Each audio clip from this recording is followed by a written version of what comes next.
Boa noite, eu sou o deputado federal Marcelo Nilo. Mais um Vamos que Vamos, um programa que tem como objetivo debater, discutir, conversar sobre os graves problemas da Bahia e do Brasil. Essa semana foi a semana onde o Congresso Nacional encerrou suas atividades, a economia cada vez mais fragilizada, chegamos a 2 dígitos, combustível subindo, a energia subindo. O gás de cozinha nós aprovamos no Congresso Nacional o Vale Gás, mas não é suficiente para colocar um preço justo para o cidadão e para a cidadã. A semana foi muito trágica para os baianos. Tivemos enchentes. A Bahia, principalmente 2/3 do nosso território, pertence ao semiárido. Semiárido, eu nasci na roça, eu nasci no sertão, lá na cidade de Antas. 5 horas da tarde, todo mundo fica olhando para o céu para saber se vem chuva. Mas São Pedro abriu a torneira no extremo sul e morreram 12 pessoas. Centenas de pessoas desabrigadas. Milhares de pessoas com fome. O distrito de Itamaraju, Nova Alegria, ficou ilhada. Distrito de Ipatinga, na cidade de Itaém, no município de Itaém, muitas casas perdidas, o povo desamparado. O governo do estado enviou equipamentos, comidas, cobertores. Estivemos inclusive com o ministro da integração do governo Bolsonaro, com vários parlamentares da Bahia como coordenador da bancada, e o ministro mostrou algumas ações feitas pelo governo federal. Independente da política, o importante é ajudar o povo sofrido da nossa Bahia.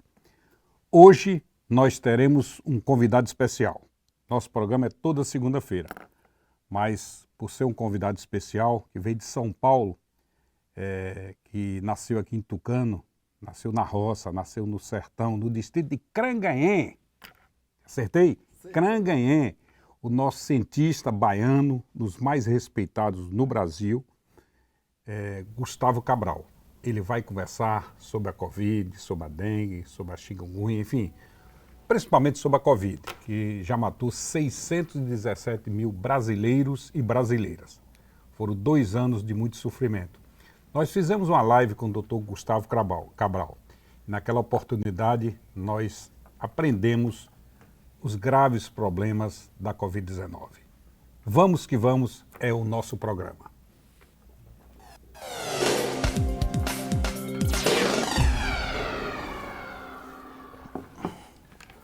Dr. Gustavo Cabral, cientista de desenvolvimento de vacinas para Covid, para dengue, para Zika, é professor da USP, só para pós-graduação.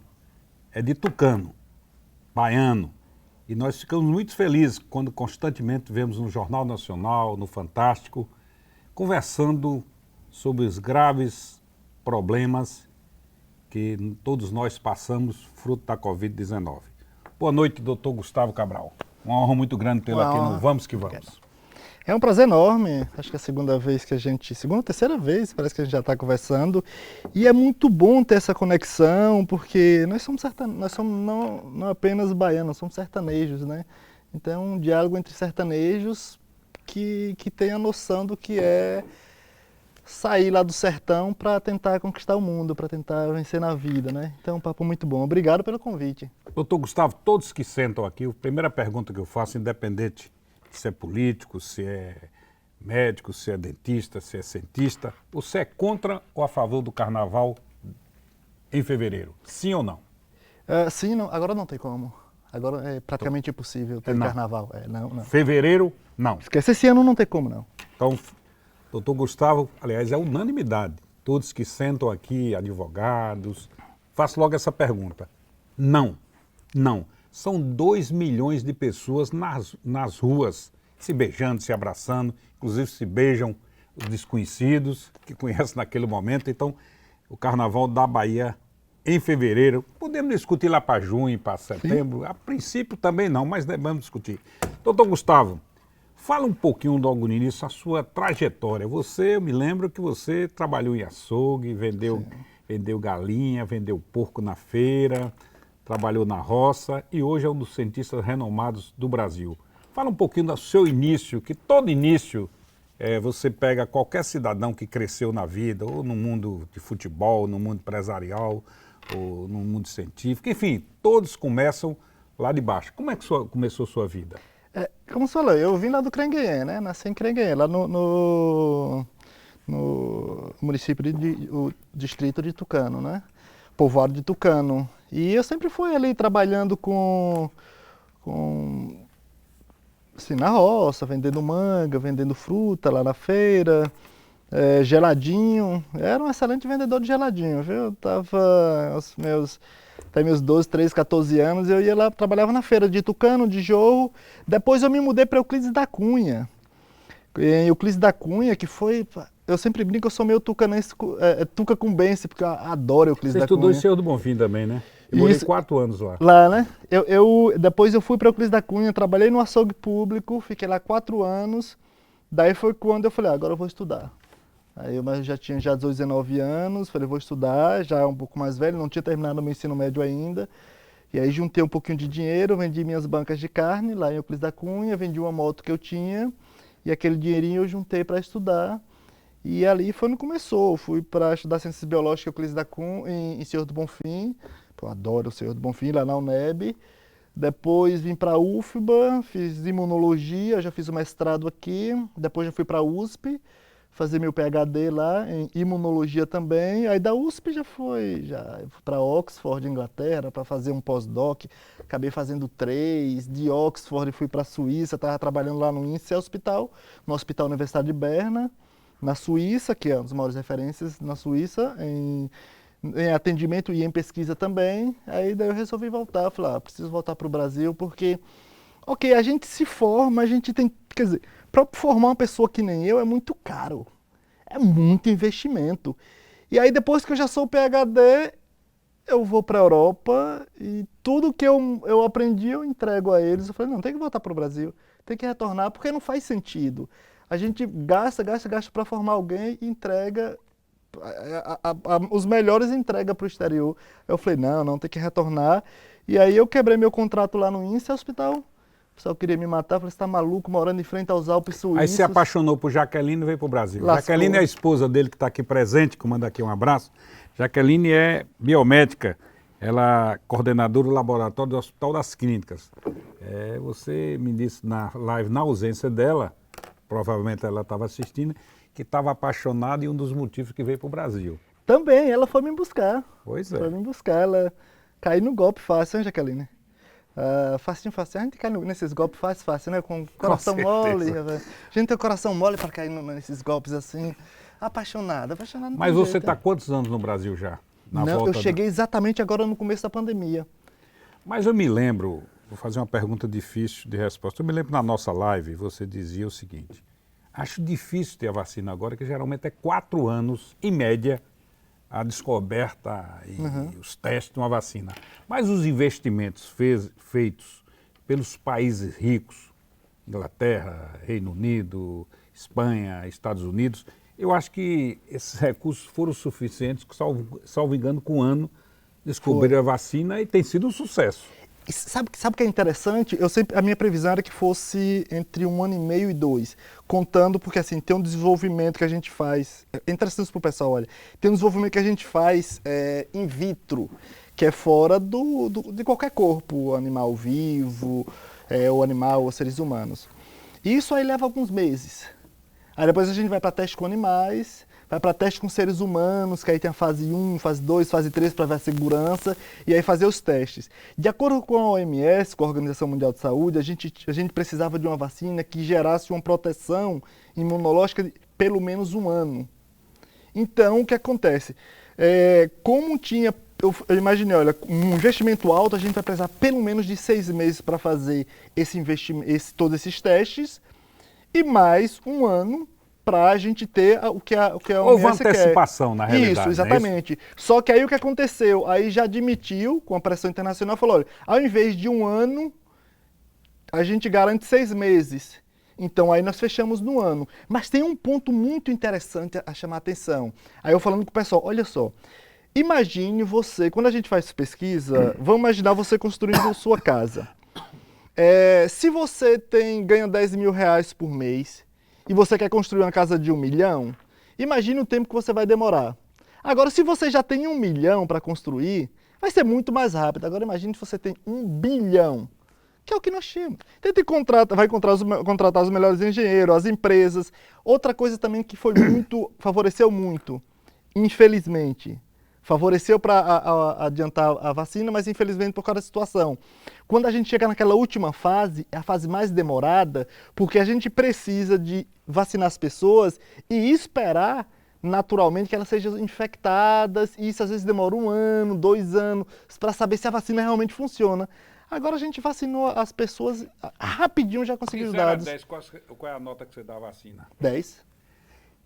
Eu sei que você não é político, política que sou eu, mas eu vou fazer uma pergunta contando um fato. O presidente Bolsonaro disse que é melhor você ser contaminado do que você ser vacinado.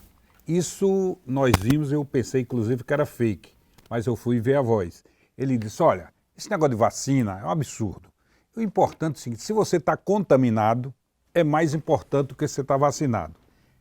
Parece mentira, mas ele disse isso. Isso não é uma frase muito, na minha visão, não na sua, de muita irresponsabilidade de um presidente da República? E eu vou falar até na minha também como cientista.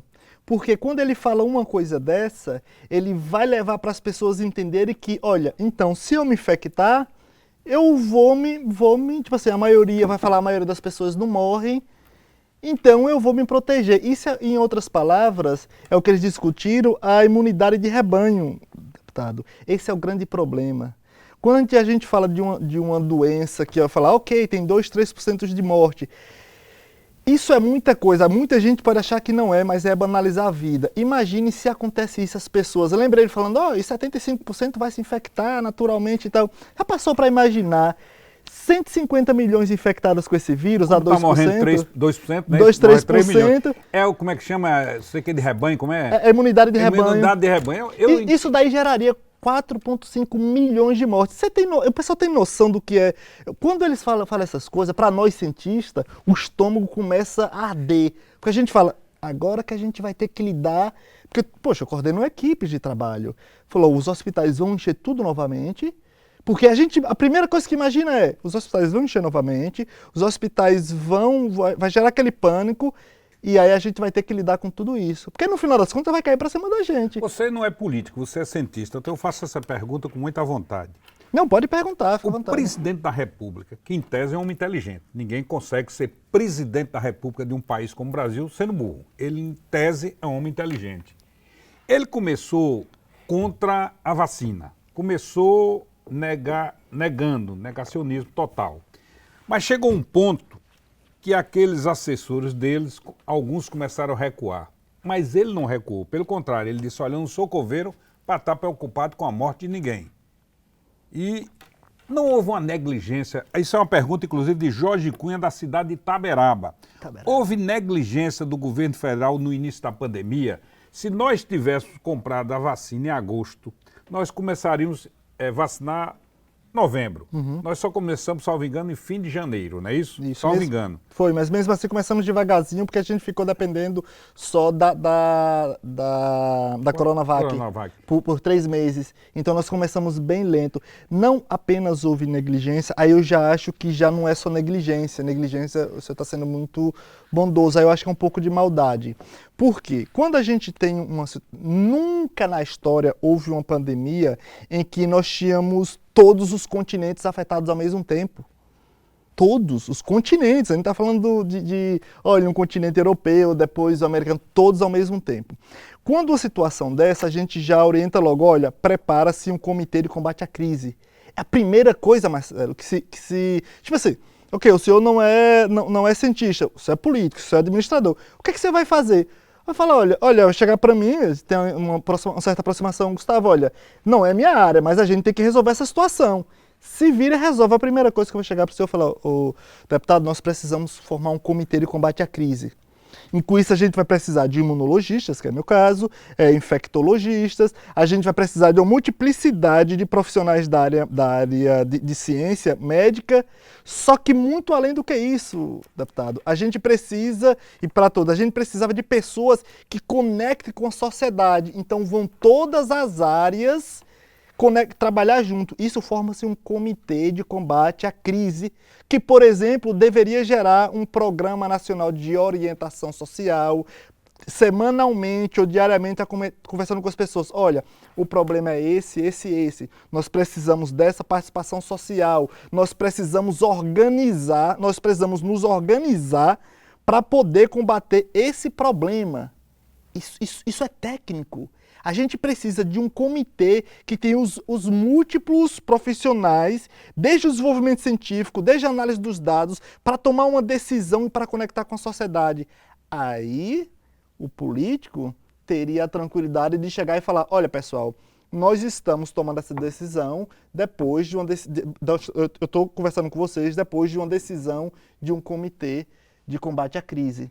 É assim que se trabalha. Não adianta o seu engenheiro, o senhor não pode falar como um médico, o senhor não pode falar como cientista, o senhor precisa de uma equipe que oriente o senhor.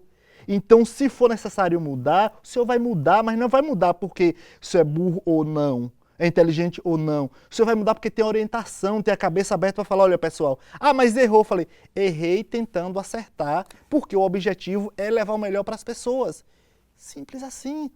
E isso a gente vai mudando. Quem não erra na vida, pelo amor de Deus? Agora, a gente tem uma expressão bem comum, né? Errar humano, continuar errando é burrice. Estamos conversando com meu querido amigo cientista baiano, doutor Gustavo Cabral. Muitas pessoas assistindo, mandar um abraço aí para Monte Santo, para Paulo Júnior, para a prefeita Silvânia, para Zé Fernando Araújo, lá do Lapão, funcionário da Embasa, jornalista, Janildo Barreto, lá de Ipiranga, do bairro de Ipiranga, Dina Macês, a Lília Torres aí da cidade de Campo Formoso, um beijo no seu coração, Lília. A Rafael Nilo da cidade de Antas. Estamos, repito, conversando com meu querido amigo cientista baiano, um dos mais preparados, mais conhecidos do mundo científico aqui no Brasil, doutor Gustavo Cabral. Vem uma pergunta da cidade de Riachão das Neves. Perdi muitos familiares por causa da Covid-19, muitos por causa dos respiradores. Isso tem relação?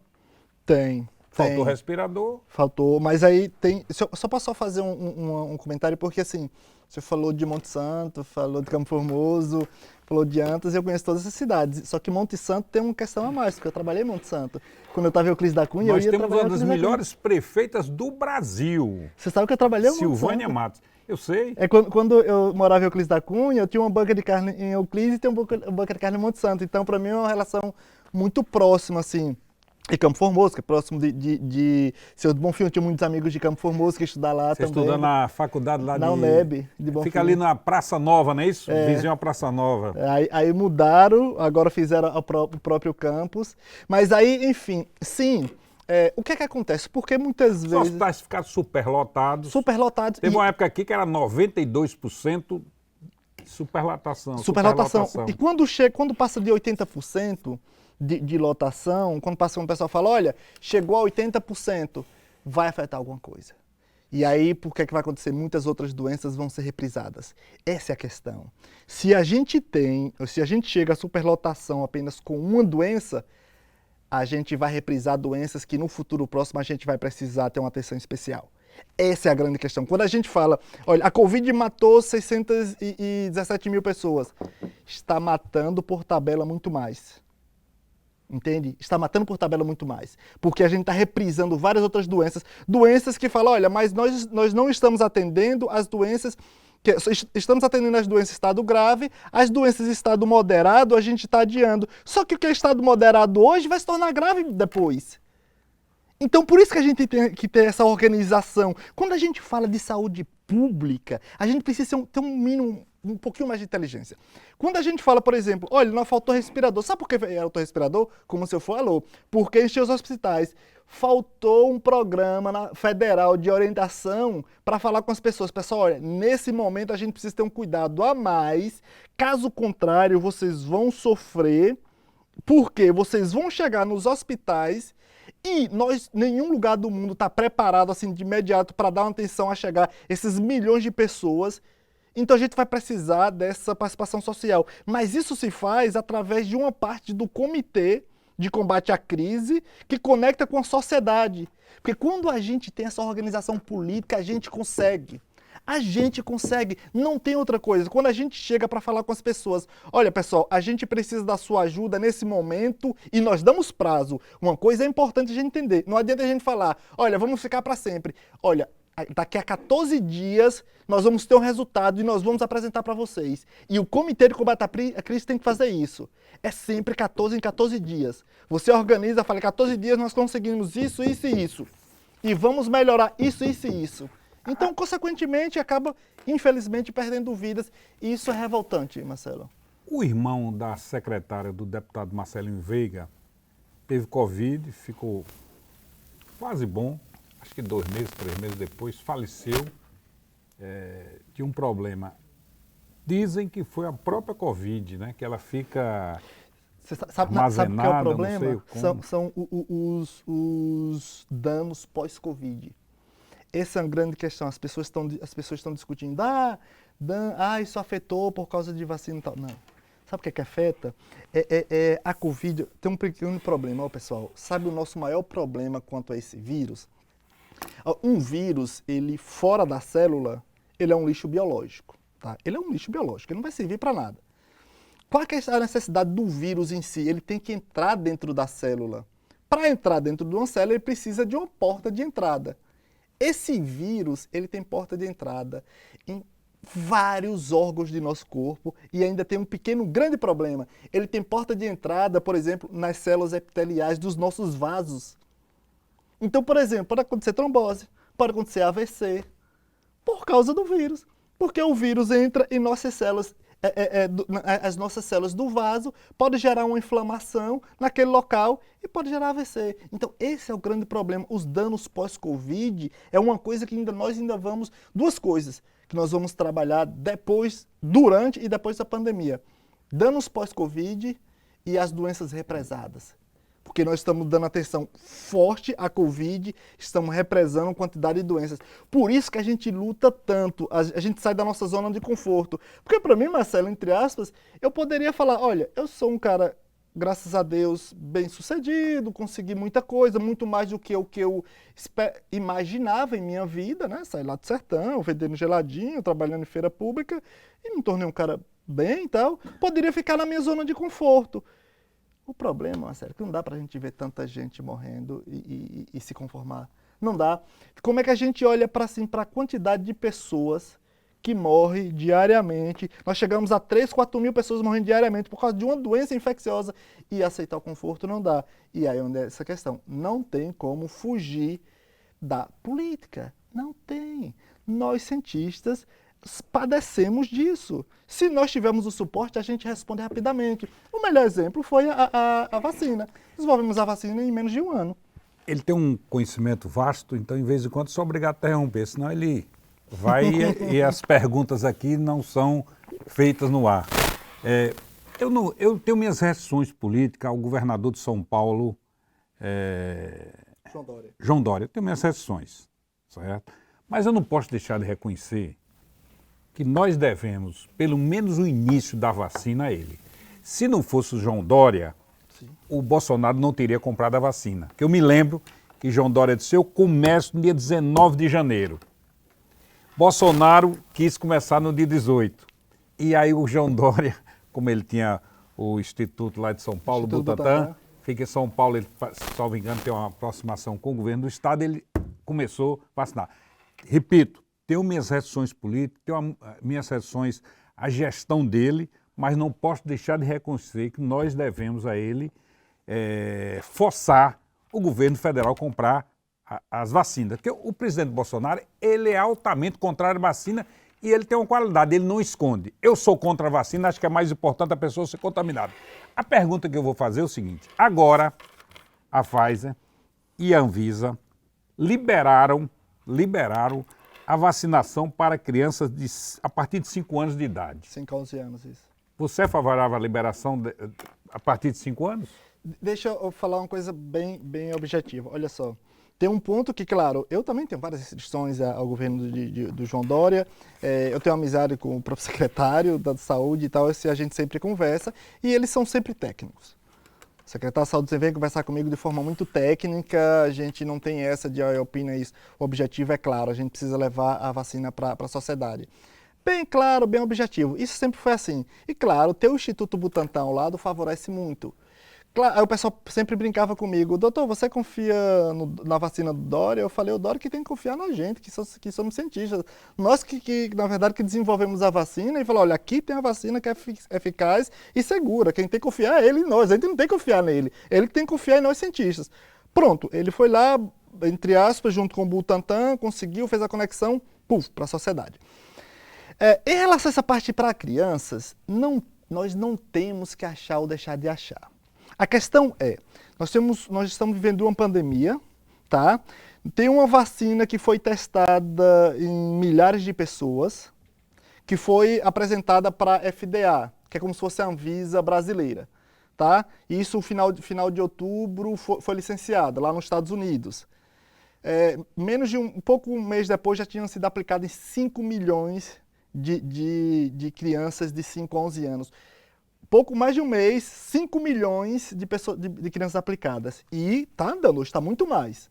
Aqui no Brasil, trouxe os dados. Com tudo isso, a Anvisa licenciou. Não tem que se discutir. A Anvisa não é licenciada por um Gustavo ou, sei lá, um João. É um mundo técnico, né? São mais de 250 pessoas que avaliam pontualmente. São centenas de pessoas que avaliam pontualmente. Só licenciou porque é segura e eficaz. Ponto. A função do governo, basicamente, é exercer a função dele. Compra as vacinas e utiliza o que nós temos de melhor, que é o Programa Nacional de Imunização, que mesmo sem gestão, ainda está fazendo um baita trabalho. Estamos conversando com o doutor Gustavo Cabral. Existem muitas perguntas e eu estou aqui tentando resumir. Venho aqui de Gionivon Macário. O senhor não acha que o passaporte de vacina deve se estender para o Serviço de Saúde Pública? Ou seja, o sujeito que não se vacinou deveria pagar pelas despesas do tratamento de saúde. Antes de você responder, eu vou contar. Sexta-feira eu fui na Secretaria de Saúde, que eu tinha uma audiência lá na Secretaria de Saúde. Eu fui barrado na entrada, porque eles queriam que eu provasse que eu fui vacinado.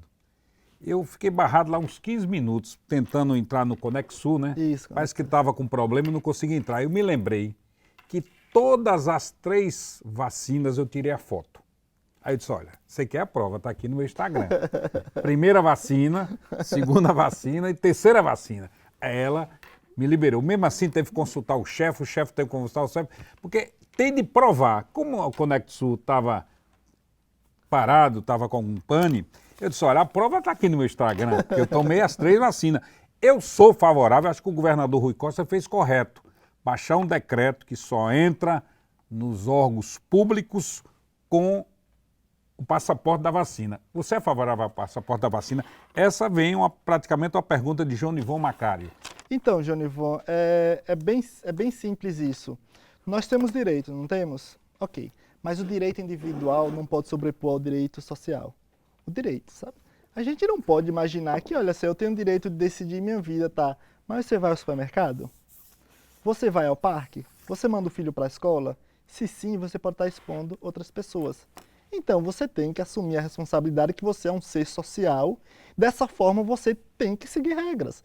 Você, eu, o deputado que ficou barrado, não tem o que fazer.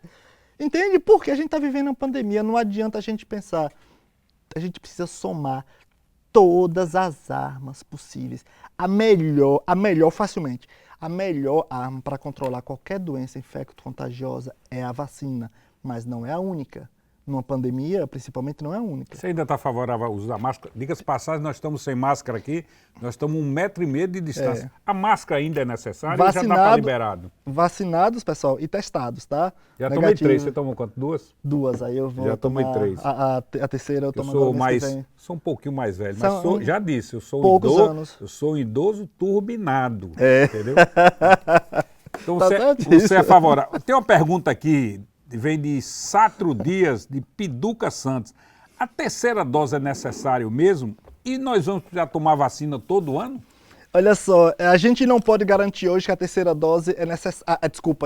Que nós vamos ter que tomar vacina todos os anos. Mas nesse momento, com os dados que nós temos, nós precisamos tomar essa que chama terceira dose, a dose de reforço. Aí eu vou brincar um pouco como imunologista. O sistema imunológico é o seguinte: nós provocamos ele com a vacina, ele dá uma resposta, nós provocamos a segunda vez, no geral é suficiente para dar resposta mais rápido e gerar memória. Mas com essa correria toda, o vírus ele é novo no corpo, novo assim no corpo humano, ele ainda está questão de adaptação. Então ele gera mutações que nos obriga a buscar um reforço a mais. Por isso a necessidade de ter a dose de reforço, que o pessoal chama terceira dose, mas é a dose de reforço. Com essa dose de reforço, a gente estimula o sistema imunológico para quando o vírus infectar a pessoa, caso a ideia é que não se infecte, mas caso infecte a pessoa, ela já esteja preparada para combater o vírus.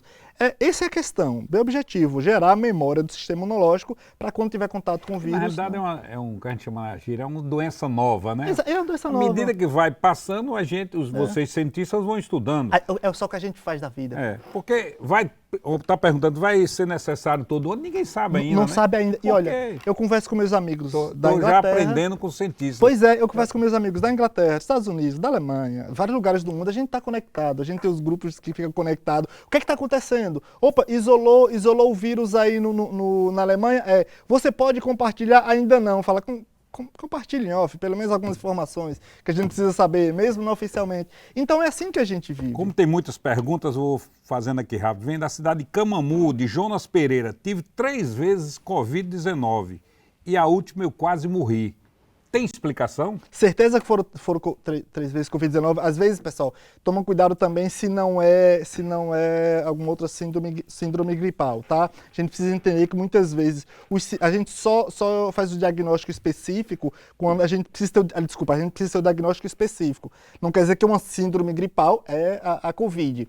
Mas, enfim, o que é que acontece? Isso vai de encontro, inclusive, que aquela ideia do presidente. Se você se infecta, você não vai ter mais o vírus.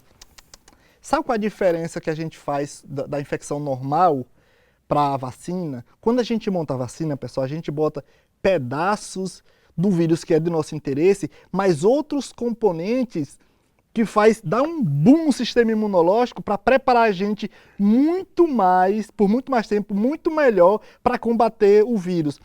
Por isso que a gente, por exemplo, o objetivo da vacina é evitar que a pessoa desenvolva a doença em estado grave. A questão é que muitas vezes, entenda, pessoal, a vacina ela não protege nós, ela prepara o nosso corpo para se proteger. Aí, por isso que leva em consideração a individualidade. A gente precisa ver cada pessoa individualmente para ver se realmente teve algum problema no corpo, alguma alteração. Então, uma pessoa ou outra pode ter essa oscilação, mas em questão de saúde pública, a vacina protege muito bem. Mas esses casos raros podem acontecer, como aconteceu com o Tarcísio Meira, por exemplo, mas aí já tem uma bateria de doenças e tal. Porque se for uma pessoa turbinada, assim, aí já é mais difícil, entendeu? Eu sou um turbinado que eu tenho, olha, eu fiquei 141 dias em casa no início da pandemia, não ia nem no elevador. Certíssimo, graças a Deus. Agora, às vezes a pessoa pergunta, deputado, não é ruim morar em Brasília e toda semana e voltando, rapaz, o que está me incomodando é que dentro do avião é 1h45 com a máscara e não dá para tirar um segundo. Não pode. Porque de vez em quando, na rua você tira, você chega no gabinete, eu estou sozinho, tiro, porque realmente já são quase 2 anos, Quase né? 2 anos. É porque assim, é diferente. Quando a gente está num lugar sozinho, afastado, eu vou para a roça, por exemplo, porque para mim um dos principais hobbies da minha vida que me faz melhor é estar na roça. Vou capinar, tô lá limpando e tal, as coisas que eu adoro, né? Então assim, para mim o sábado é isso. Eu não uso máscara estando lá. Porque eu tô Claro. sozinho, eu tô num lugar ambiente. Você perdeu muitos amigos? Eu perdi muitos amigos com a Covid. Perde. Muitos. Todo mundo, acho que todo mundo perdeu ou alguém da família ou próximo, alguém que admira. Todos. A gente tá falando 600, mais 600, quase 620 Aí o mil Diego pessoas. Bruno faz essa pergunta. Meu querido amigo Diego Bruno, lá da cidade de Umburanas. Estamos no fim da pandemia? Eu adoraria falar que sim, mas em pandemia, pessoal, tem uma coisa bem básica. Pandemia, a gente tem uma questão que a gente precisa entender. Olha, pandemia é o mundo inteiro, não é apenas o Brasil. Por mais que a gente controle aqui no Brasil, a gente precisa entender que tem vários outros países, continentes que estão suscetíveis. Ou seja, que não estão sendo vacinados, que não tá tendo descontrole. Por isso que a gente pede tanto para que os líderes mundial tenham uma capacidade de discutir para vacinar e trabalhar no controle em outros lugares. Caso contrário, por mais que nós controlemos aqui no Brasil ou nos Estados Unidos, se nós temos uma África inteira e vários outros países que não controlam, pode surgir algumas variantes lá que venha traga a pandemia para causar todos os problemas aqui, além dessa questão humanitária. Então, se eu falasse que a pandemia estaria no fim, eu estaria negando essas pessoas, ou então fazendo com que essa doença ficasse periférica só para a África e alguns outros países. Eu pensei que a África ia ser um arraso completo, porque são países pobres, Mas essa sem questão, estrutura. a gente não sabe, porque tem a questão de notificação. A gente acha, olha, na África não está morrendo tanta gente. A gente não sabe, porque tem a questão de notificação. Então, assim, uma coisa é você falar, olha, tá morrendo ou não tá. Aqui no Brasil, nós temos, apesar... Você vê que o governo federal, ele tentou de todas as formas negligenciar a notificação, né? Ah, não vou passar isso, não vou passar aquilo. Consórcio de imprensa. Até que entrou consórcio de imprensa. Fez um consórcio onde eles noticiam. Noticia Porque diariamente. eu, por exemplo, acompanho o Jornal Nacional quando eu não estou em 8h30 em casa, que dificilmente eu chego nesse horário, principalmente quando eu estou em Brasília, eu gravo para assistir depois e gosto de ver aquela parte. E ontem nós chegamos a 135 mortes. Claro, tem um desvio porque o Conex... Final de semana, o Conex está com alguns problemas. Agora vem uma pergunta de João Cortez, lá de Teixeira de Freitas. Eu confio na ciência, mas o vírus está evoluindo. Pode explicar o porquê? Ou seja, essas variantes, a vacina não está conseguindo alcançar? Sabe o que é que acontece? A vida, ela vai sempre buscar uma forma de sobreviver. Não é assim que a gente vai falar, olha, o vírus agora foi embora. O vírus não vai embora assim, o vírus vai tentar se adaptar de todas as formas possíveis. Tá vendo o vírus da gripe aí, né? O vírus da gripe, por exemplo. Morreram 2 pessoas, salvo engano, aqui na Bahia. E também tem a questão, você vê que as pessoas não buscaram vacinação assim para a gripe, nós estamos mais ou menos em 60% de vacinados da gripe. Foi muito baixa. Boom dessa epidemia da gripe. Os vírus, eles vão estar sempre, os micro-organismos vão estar sempre buscando formas de sobreviver. Nós também. O Omicron veio aí, né? O Omicron veio. A nossa questão, porque a ciência, às vezes as pessoas imaginam, olha, vocês cientistas, o pessoal brinca comigo que eu sou chamado no período da tragédia. Aí eu falo, pessoal, a gente é chamado no período da tragédia também, mas a gente é chamado, a gente é constantemente um trabalho de vigilância para que não surjam outros vírus e se surgir, a gente abafe.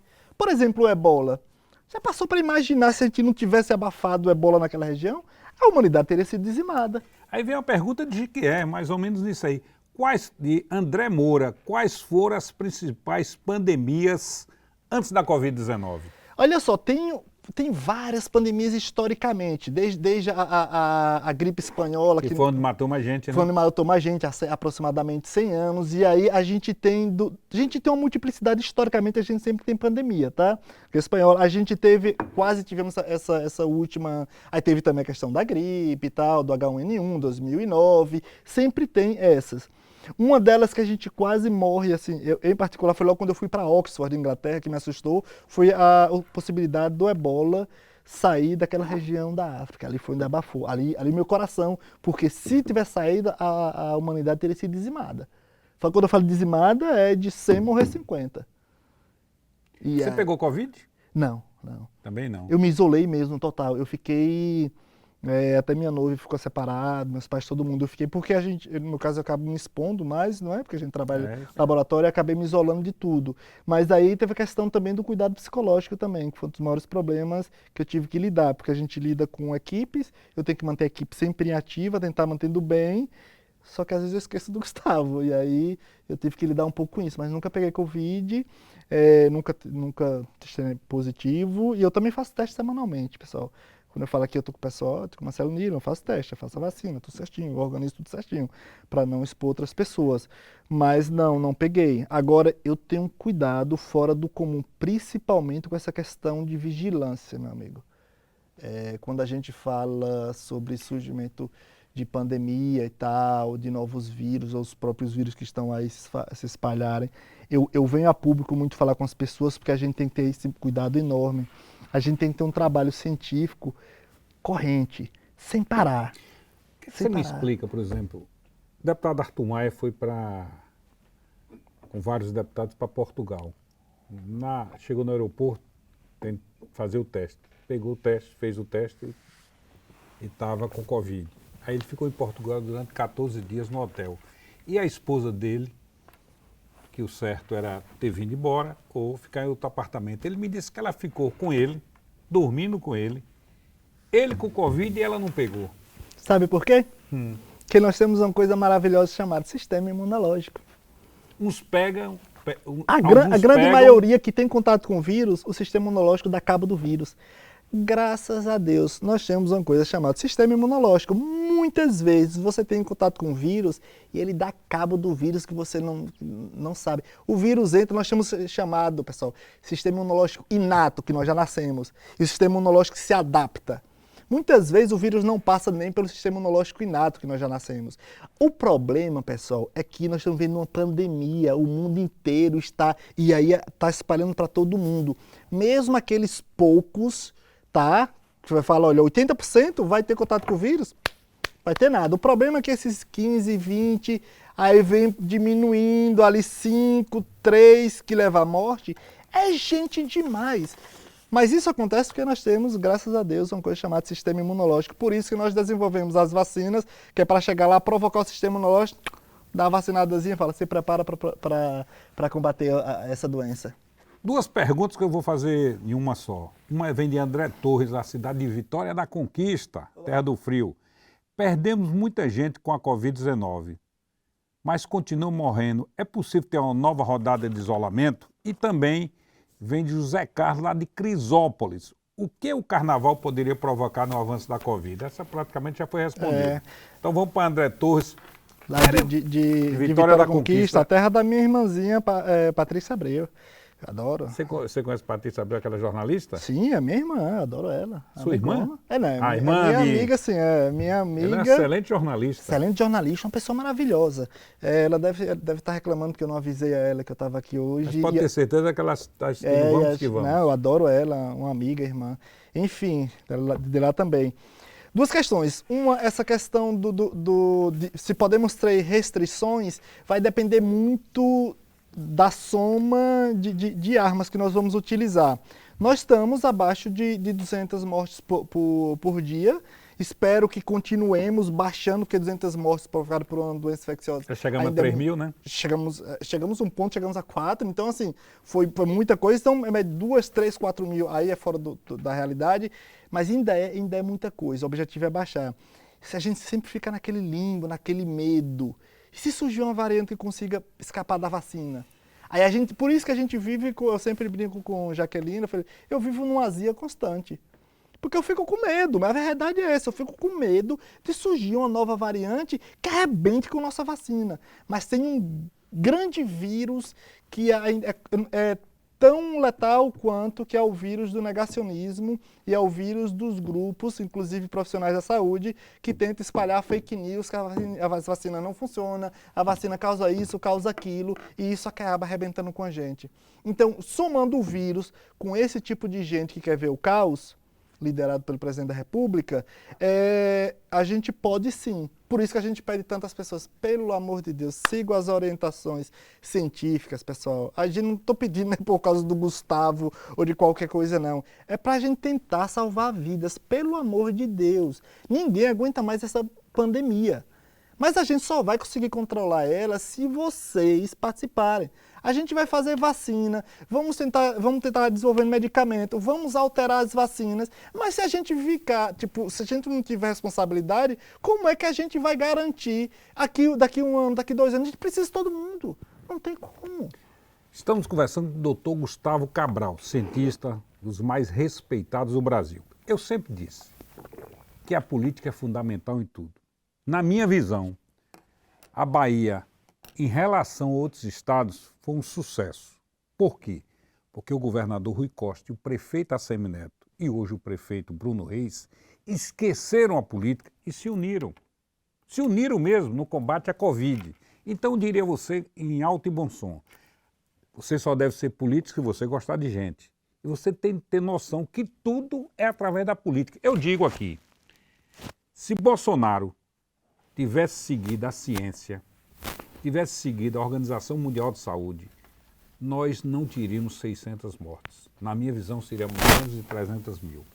Mas um presidente da República, que vai a público e diz, olha, eu não vou me vacinar não, que eu posso virar jacaré. Eu posso começar a falar fino. E a vacina é um sucesso.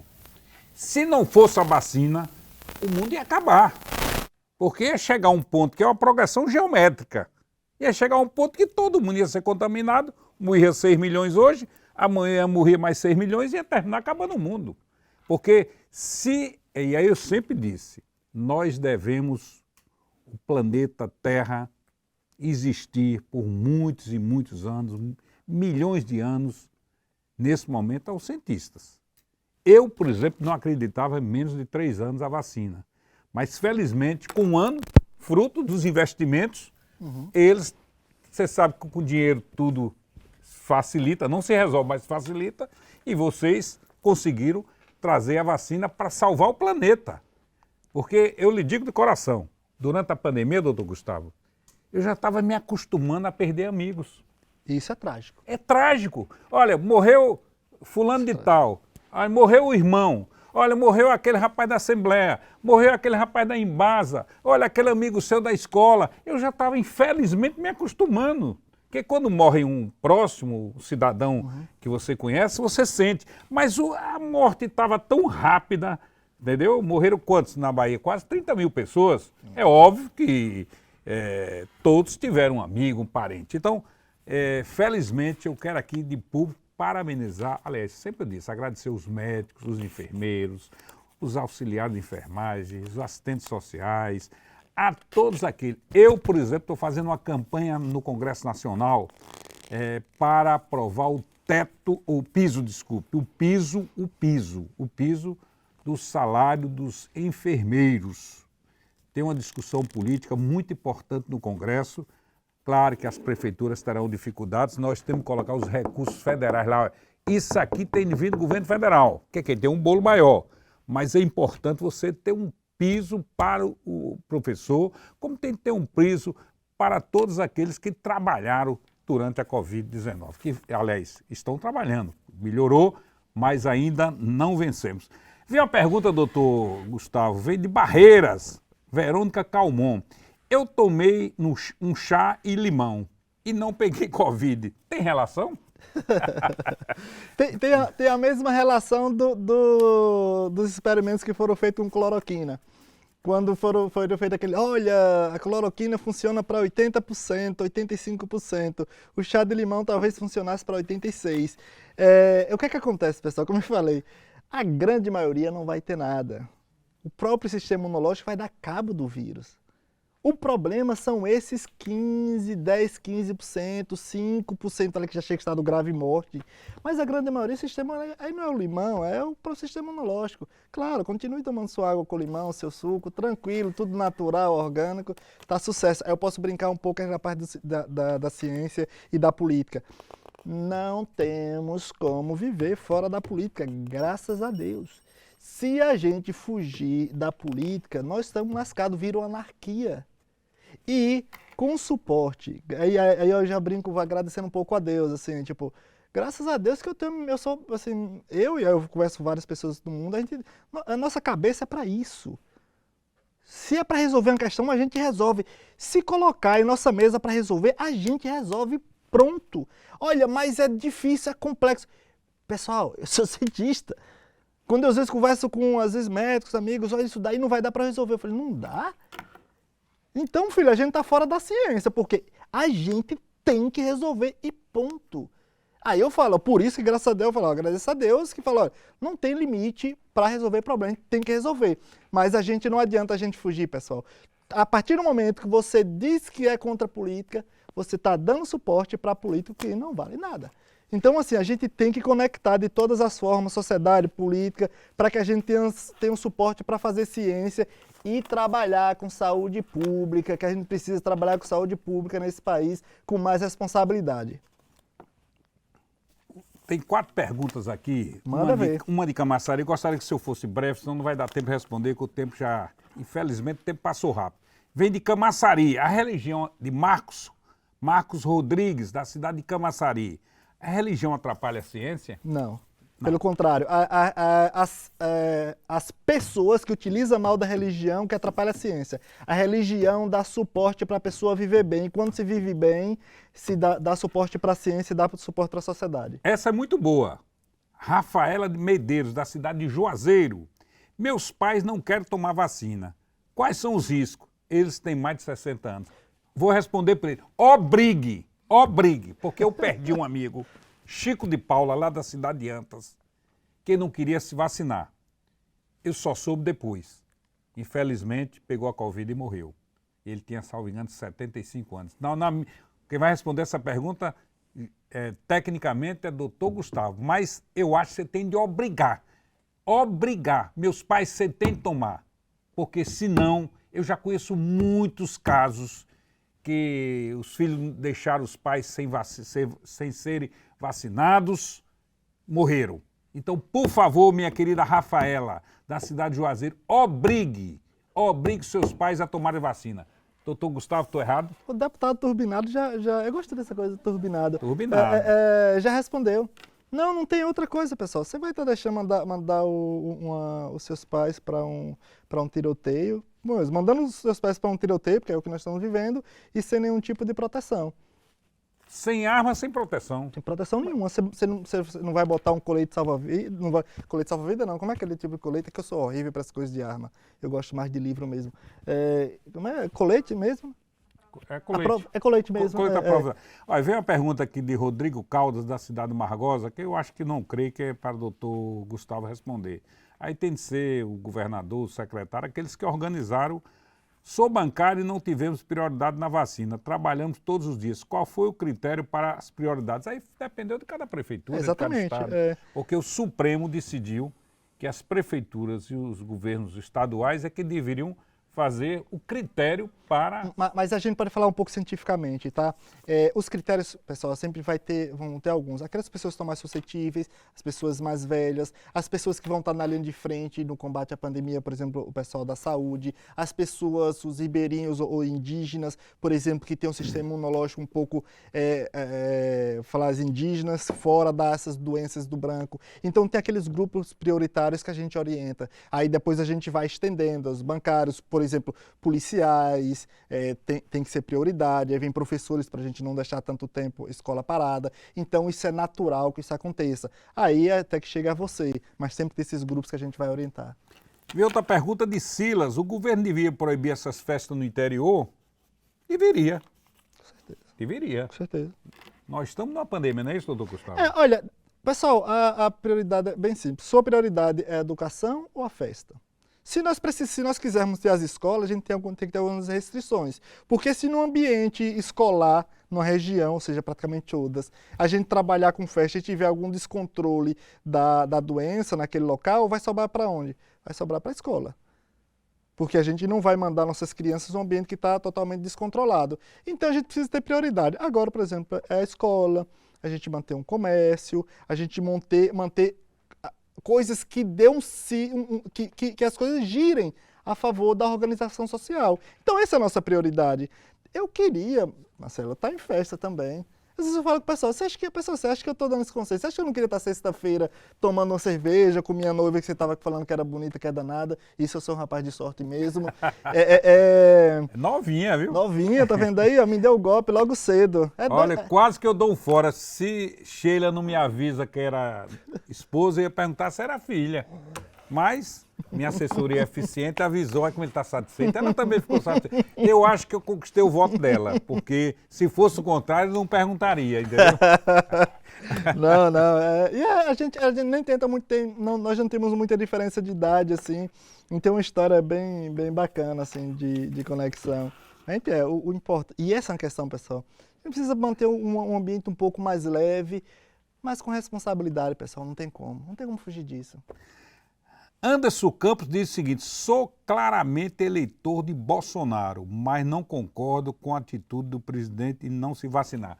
Fala no presidente, ele foi para a posse do ministro do Supremo Tribunal Federal, André Mendonça, e foi obrigado a mostrar o teste, não ter se vacinado, mas o teste que não tinha Covid, negativo.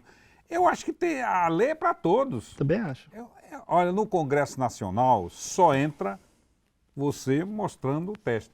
No Congresso, você é obrigado a dar presença, mas você pode votar pelo celular. Eu chego lá, dou minha presença, porque são 513 parlamentares no espaço reduzido, a gente dá presença e sai, vai para o gabinete, vai ali para uma comissão, vai para outra, fica votando. Nós temos que manter os cuidados, não é isso? Com certeza. A pandemia ainda não acabou. E o Omicron, né? Omicron. É perigosa mesmo ou a imprensa está exagerando? Porque, graças a Deus, só tem 14 casos no Brasil. Tem 14 casos no Brasil porque nós somos horríveis em fazer essa vigilância. Nós somos muito bons em vacinação, mas em vigilância, em vigilância genômica que nós falamos, né, que está fazendo os testes e tal, nós somos horríveis. Só para lembrar, pessoal, o teste principal, que é o PCR, há pouco tempo nós tínhamos 7 milhões parados lá em Guarulhos e não estava sendo testado. Chegando no fim como é que diz? O prazo de validade. Então, nós somos horríveis nisso, por isso que nós temos poucos casos. Em relação a isso, infelizmente, ela assusta um pouco a nós, cientistas, porque ela tem uma quantidade de mutação em pontos chaves, que é exatamente a chave dela para entrar na célula. Aí possa ser que ela escape parcialmente da vacina. Na verdade, ela vai escapar um pouco da vacina. E aí vai nos obrigar a ter esse cuidado de reformular a vacina. Mas nós que nós temos aí ainda está dando conta. Agora, a Omicron é o resultado da irresponsabilidade humana. Doutor Gustavo, infelizmente, nosso tempo está esgotando, mas eu gostaria de dar uma informação.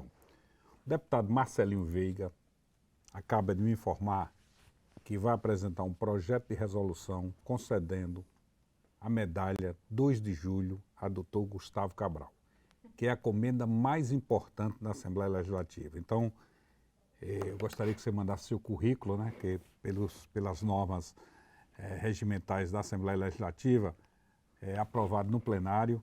É uma honra muito grande para qualquer baiano. Espero que você se sinta honrado por esse gesto do deputado Marcelinho Veiga, que está mandando um abraço e vai apresentar essa comenda 2 de julho. Com certeza será aprovada à unanimidade. Como não pode ser tido cidadão baiano que seja baiano, vai receber a comenda. E suas considerações finais, que o nosso tempo, infelizmente, chegou. Eu agradeço demais, assim, sabe? Porque eu tenho um orgulho danado, assim, de ser baiano, de ser sertanejo, sabe? Essa coisa a capital baiana é uma coisa fantástica. Eu acho que a nossa história, assim, de resistência, de luta. Então, para mim, isso...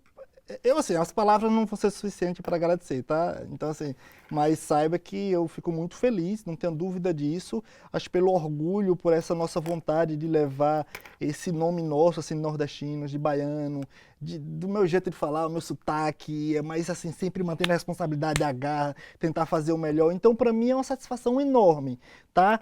Mas eu vou estar sempre gritando para nós estar tentando o melhor. E durante essa pandemia, pós-pandemia, porque a gente tem que passar por essa pandemia com o mínimo de prejuízo possível e depois crescer mais e mais. Muito obrigado a você que nos assistiu, agradecer pela audiência, foi muito bom sem dúvida nenhuma, conversar com o doutor Gustavo Cabral, que ele tem uma história muito bonita. Eu sempre disse, eu nunca imaginei na vida chegar onde cheguei. E essa frase também ele usa, ele nunca imaginou sair lá de Crenguém. Eu saí de antes dele Tucano. Hoje eu sou deputado federal, fui governador interino, que é uma coisa que me honra muito. Fui presidente da Assembleia durante 10 anos, 32 anos como deputado, nunca imaginei chegar onde cheguei. E doutor Gustavo nunca imaginou sair de Crenguém, de Tucano, e ser essa figura fantástica, importante, simples, humilde, preparado, respeitado no Brasil. Muito obrigado. Eu sou o deputado federal Marcelo Niro. Boa noite.